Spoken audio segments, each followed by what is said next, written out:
Peggy 18. One day my father decided it was time to move away, across the ocean, to start a new life in Empire Bay. Never in my life had I seen anything as fantastic.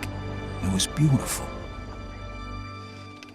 Empire Bay is a fictional city. It's on the east coast of America. It's inspired largely by New York. You would probably recognize the skyline, but it's really a cross-section of lots of different American cities.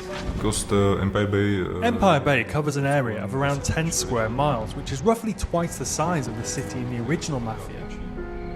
We have many different neighbourhoods in the city, some 20 different neighbourhoods. It really sort of feels real, you know. It feels like an American city that everyone's been to, but obviously it's period authentic as well, and it's a big part of the details that we've added to the game.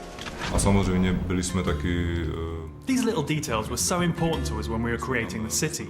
We wanted the buildings to have the correct wireframe models and the textures to be as authentic as possible. So we actually went to New York and Chicago and spent several weeks soaking up the atmosphere and taking thousands of photos to use as inspiration. We have two versions of the city. We've got a 1940s version and a 1950s version. So the first part of the game is set in the winter, you know, like the whole place is completely covered in snow. It's happening during World War II, so the whole atmosphere is one of, you know, austerity. Everyone is very poor. A lot of the young guys have been away to war. In fact, the game begins with Vito coming back from the war. And just like in our game, life is tough for Vito. Life is not easy for Vito. Can't believe you just got me out of the service. Come see me tomorrow. We got a lot to talk about. For me, it's the very small details. You know, like the snow sliding off the cars when you accelerate. The period detail is extremely high.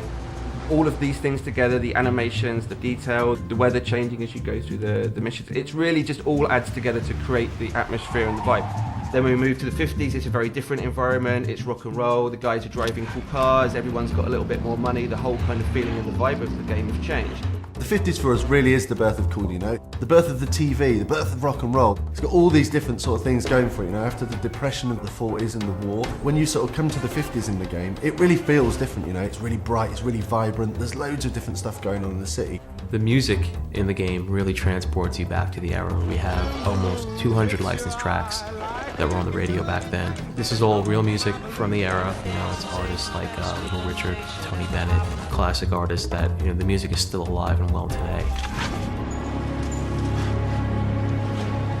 Hey, how'd you get in here? The enemies in the game are different sorts of gangs from within the city. You have the bombers, the greasers.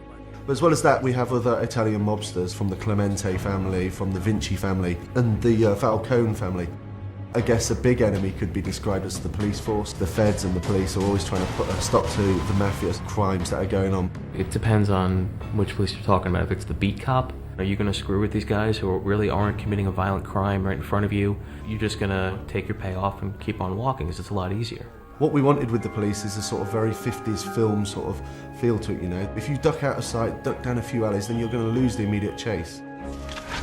Everything just feels different. The way they speak is different, the music is different. All these different elements, they really transport you back. It doesn't feel like, oh, I'm going to go to Manhattan now and walk around. Expect to see the same kind of thing. It's a different world.